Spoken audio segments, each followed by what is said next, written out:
y'all, good evening. Right now it is Monday evening here in North Carolina. But right now I am getting ready to make what I call my homestyle fried potatoes. And I don't know if I got this recipe from somewhere else. If I did, I apologize to whoever is the maker, because I've been making it ever since I was recently married, and that's been 12 and a half years ago.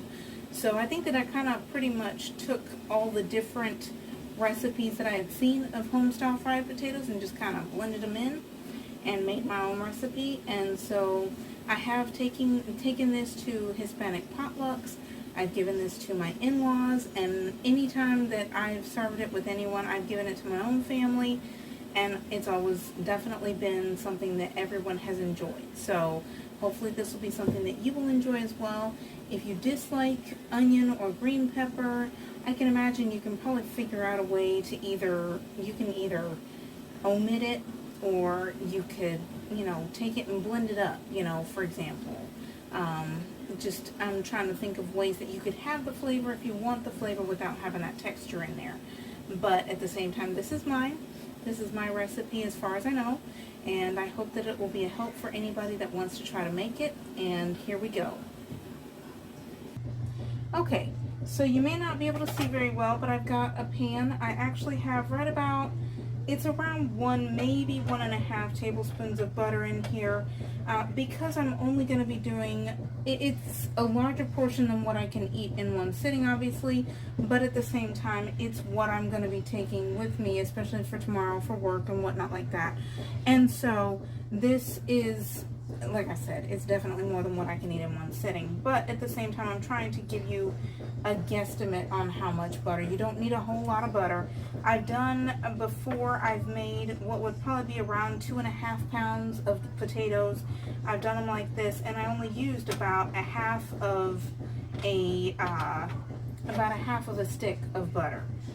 So that would be about 4 tablespoons, of course. So you just want to add them to the pot. I have already started heating the pot. It's on about 4, which is right above medium, or less than medium. So we've got that. I'm adding them in. That's already done. And then I'm going to get them a little bit coated with the butter, but at the same time, I'm going to use what's called nature seasons. I want y'all to see that. Now granted, I'm looking to be able to make my own mixture so that it doesn't have the extra chemicals in it, but at the moment, while I don't have my own mixture, I'm going to use this. Add it liberally. Honestly and truthfully, it's pretty hard to add too much, and as you cook, you can always taste test and make sure if it's what the flavor that you're looking for. If you're afraid at the beginning, absolutely only add a little bit, but as you cook, taste the potatoes, make sure that it feels good, that it tastes good, as far as the flavor there. It's pretty hard to over season these potatoes, okay? So I wouldn't worry about it too hard. And so there we go. We have them all mixed up with that butter. The butter is pretty well melted. You want a pan that has a lid. Always, always, always you want to have that lid so that it can keep that heat in there. And so we're going to leave it for just a minute. If you are cutting up anything else in the meantime, you will want to have this at a lower temperature. I will probably put it up ever so slightly higher. It's in between 4 and medium because I have low, 2, 3, 4, medium, 6, 7, 8, high. Okay, a lot of stoves are very similar to that, but if you have one that's different, then I want you to have an idea of where I put it. So we have that.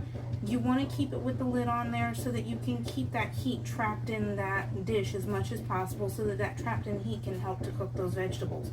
If you have, as far as these potatoes, I do believe that I forgot to show you already. I will show you as well as I can. Hopefully I won't move this camera too bad, but you can see that it's sliced up and it's diced into small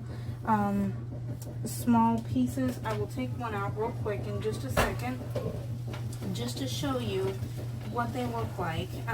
You can I want you to dice them somewhat thinly, but at the same time, it doesn't really matter. Obviously, however thin, the more thinly that you cut it will be obviously the longer or the shorter time that it will take. This is approximately how much that I've got it right now. That would be one of the thicker slices. I'm not very good at cutting them super well as far as cutting them evenly, so around there. So, and obviously if you slice them like that, you want to keep it covered. And if you have to dice up the onion and the green pepper after you start, you want to put it at a much lower temperature so that it won't cook so quickly. Otherwise, you'll end up having mashed potatoes by the time that you have everything cut up, unless you can cut things up more quickly than I can. Alright, now we're going to let this sit for a couple minutes. You do want to stir it every few minutes just to make sure that it's not going to stick to the bottom of the pan, and also so that it's going to cook evenly, because of course if you keep everything that's on the bottom, everything that's on the top, it's not going to cook evenly at all. So you want to keep it kind of a little bit stirred up every couple of minutes just to keep the heat pretty even throughout it. And I have made this, like I said before, I've done 2.5-ish pounds of potatoes before in my largest pot, and only used about 4 tablespoons of butter. It can stick a teeny bit on that one, but of course the coating on it is starting to wear thin a teeny bit, so that has quite a bit to do with it. But at the same time, even here, because of the fact that I put up the temperature a little bit, it wants to try to stick. But if you move it around enough, it shouldn't stick too badly. Unless you've got like these brand new pots that they don't stick with anything, then that's great, and I'm thrilled for you. But at the same time, that's not been my experience most of the time, but that's quite okay, you know? Hey, every cook is going to have something stick once at least in their life. So you want to wait until it's starting to soften up just a little bit. You don't want to add anything else while it almost feels like raw potato. In general, I will take a little piece out. I try to take one of the thicker pieces out. If you know that the thick slices are starting to get cooked, you know also that the thinner slices are getting cooked. So there's no fears there, okay? And so I'm going to check it real quick. I do have to be careful. I found out with how much butter that I use, not only is it unnecessary, but I mean, granted, if you can deal with a lot of butter, great, have that. You do you. If you want more butter, absolutely. But at the same time, I can't have a whole lot of butter. It really messes my gut up. It has ever since I was with the ex.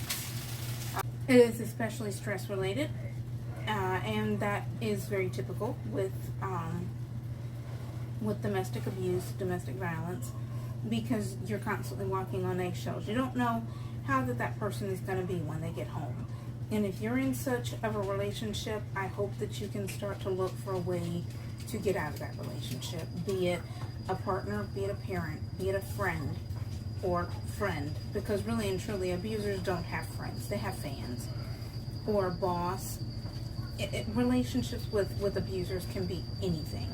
So if you're in a relationship that you're constantly feeling like you're walking on eggshells, you don't know how that they're going to end up, how they're going to react to anything that you say, how that they're going to react to what you do, definitely seek some way to get out of that relationship, because it's not healthy. That is not healthy for you. And I can guarantee you they'll figure out somebody else to give that unhealthiness to if you're not there. You won't be missed, unfortunately. And so, yeah. In any case, but back to the potatoes. That definitely is still not cooked. So I'm going to leave it for another couple minutes. And I will just keep the heat on. I'm turning it down just a teeny little bit just to make sure that it's not going to be trying to stick too bad.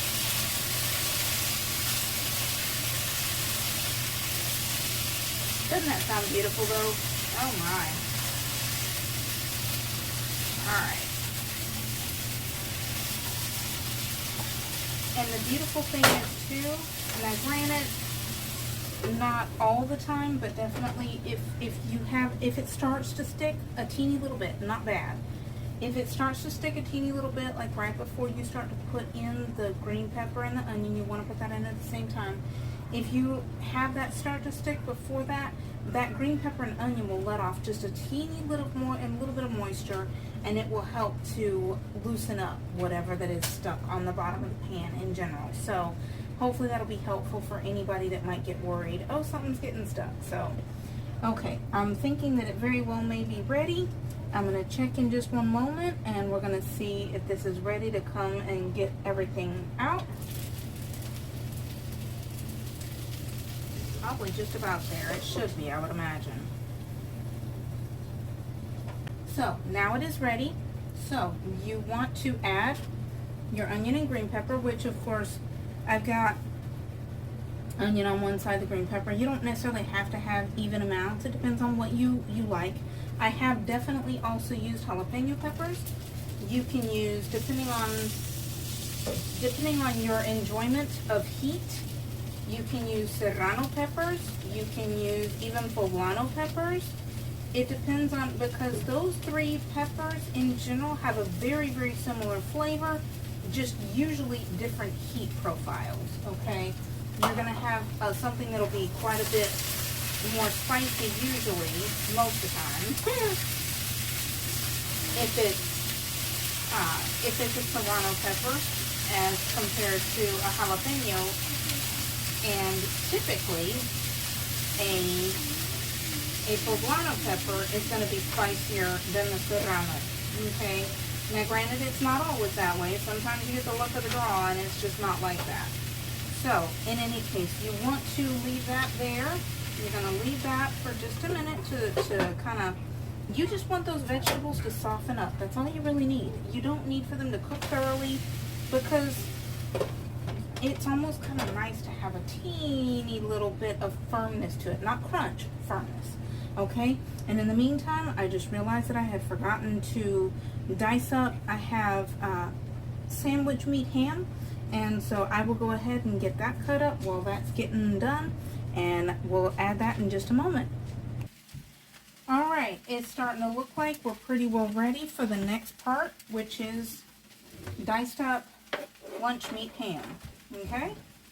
It's easy, like I said. This is not a hard recipe, and because I am not, it's not that I'm not smart, okay? Because if you ever find someone that's been abused, it's because they're someone typically that has been resourceful, someone that has been smart.